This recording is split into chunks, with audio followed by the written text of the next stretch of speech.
shorts. We don't allow short pants. We don't allow, shirts that show, the midriff or the back or the shoulders. Proper footwear. You need to have full shoes. So, these are all really to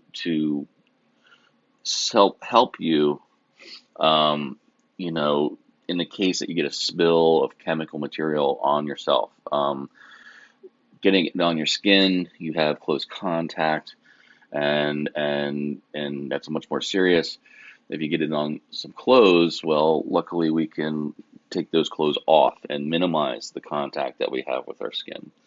So all these things, safety eyewear, COVID mask, lab attire, have to be followed. If they are not followed, the TA has the ability to send you home for the day, as well as you then receiving a 0 for that particular experiment. So prior to start to lab, we need to have all of those materials, right? We need the lab manual, lab notebook, safety glasses. Also, you'll find in Blackboard there's going to be a safety presentation, a safety quiz, and so those need to get done before that lab actually begins. So there's the lab kind of introductory material. With the last bit, attendance. Attendance is crucial to the lab. If you miss more than 2 labs, you receive an automatic F for the class. That's not just the lab, that's for the entire class, the entire Chemistry 31. So make sure you are attending every class. And if there's a problem, you need to reach out and contact myself or Christine Cardillo immediately. And so that would be another person to contact in terms of the lab. Questions is Christine Cardillo, and there's her email, christine.cardillo@uvm.edu. And then lastly, there's some lab videos that we have posted. These are just demonstrations of what you're actually going to be doing in the lab that day, and so definitely gives you a heads up start of what's coming your way that particular day in lab. Also might help with things such as the lab's quizzes that occur before every lab class. So that's the lab general basics. Getting into the course grade, here are our percentages range, so pretty much laying the lines in the sand for all the grade distributions. Our class is out of 750 points. Our lab is out of 250 points, and so the whole class is out of 1,000. So a lot of the class, most of the class points are within the actual lecture material, these mid-semester exams, and these final exams, which we see here. So that's 75% of your grade. I do allow some flexibility with the exam scores. I do allow your final exam to count twice if it is higher than the lowest mid-semester exam. So if you look at, for instance, student 1, they got a 45 on exam 2 and a 75 on exam on the final, and then when we look at what I actually counted, notice that we see that replacement actually occurring. So that's what I'm saying here. If one of your mid-semester exams is your lowest, then your final will count as 2 units. And so, however, if it's only your final is lower, then it'll only count as 1 unit. And so that's what we see in the second example. Is here we find that there is, there's no replacement in that particular case, because the fact that the final is lower than all the other grades. So this just happens, throughout the semester, because we're not always playing at our best, and sometimes there's usually one exam that's just kind of a low ball, and so I don't want that to make you think that you're done. There's always this ability to correct a low scored exam with the final exam. So you always have that option going till the end of the semester.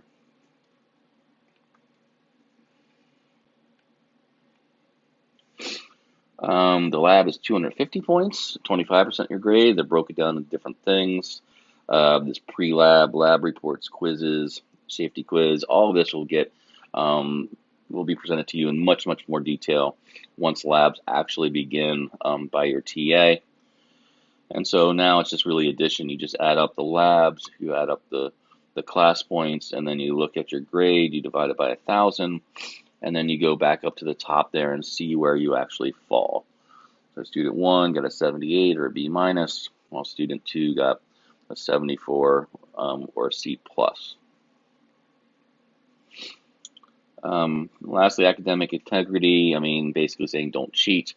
We don't tend to see this too often in collegiate affairs, but I have seen it. So realize that we don't condone it, and if we do discover it, that we will, go to the Center for Student Ethics and Standards to further investigate such offenses. Don't cheat. Simple. So this takes us to the tentative lecture schedule. You'll see we go through a lot of material each day. On the first day, we're looking at, almost 2 chapters of material to get through.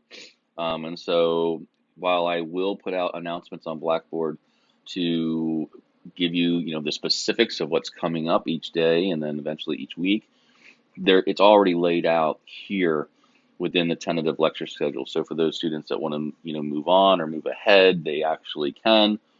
Or if we're trying to prepare for when the summer class begins, well, here's exactly what we're covering. This is exactly where we're gonna start. So we have exams in there as well as holidays, and so every Friday is an exam, and then we have material that's on that exam.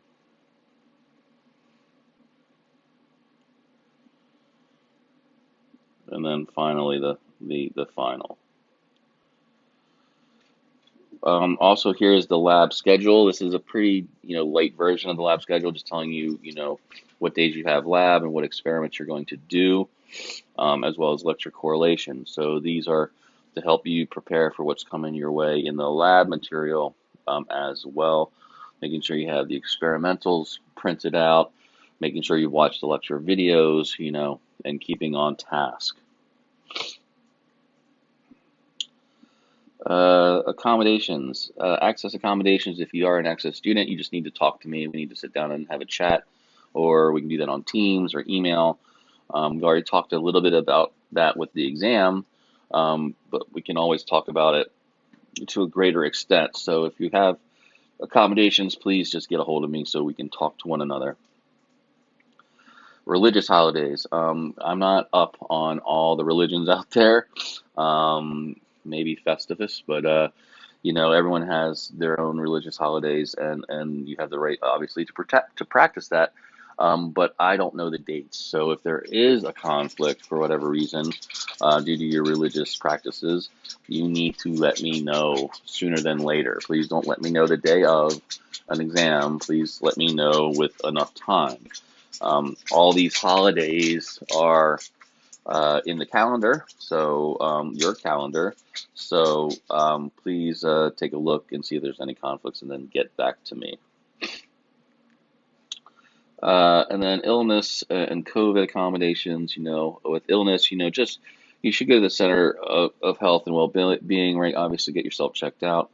But if you need accommodations because of illness, you need to contact your dean's office so they can tell your other professors, or really probably just me, that you're sick and accommodations should be considered. COVID-19, if you're feeling any symptoms, you gotta get checked out right away. So that would be before attending our class or the lab. So when in doubt, just get tested. So that's the green and gold promise. Coming down into some other, just some other ideas, health and safety, giving you, the ability to, if you need counseling or if you're sick, right, here's some different, places, health and well-being center, or, care, CAPS are ways to get help. We don't condone any alcohol and cannabis in class. Obviously you need to be on top of your game. It does cause impairment in your ability to learn. And those for those out there that are looking for, you know, diversity, inclusion, and try to become part of this campus. Um, Here's some places to check out, as far as, the Interfaith Center, if you're into, spiritual practices, religious tradition, philosophy, or the Mosaic Center for Students of Color, which is a great community of students of color here at UVM, or the Prism Center for, our diverse queer and trans community that's out there at the University of Vermont. And then lastly here, the Women and Gender Equity Center. So these are just different places on campus to support our huge diverse nature of students here that attend. So hopefully that those links might help you in making some good connections here on campus. There is such a thing as great appeals, though it doesn't really happen too often. And then obviously FERPA. These our conversations are between you and I, and parents and other people don't come into play. So that is the actual syllabus for Chem31 this summer. All the information here is relevant to the class. Usually, if a student has a question about the logistics, they can find it here within the syllabus, though it is a rather large document. I just ask students, read through the syllabus, make sure they know it, use it as a resource or reference guide. If they can't find what they're looking for, then they can always, of course, email me or chat me up on Teams. And then realize also within the syllabus link on Blackboard, I've broken this syllabus down into multiple pieces. So you don't have to look at the full document. You can just go to the particular section that you're looking for. And again, we covered that in getting started. So that is the syllabus. I look forward to seeing you all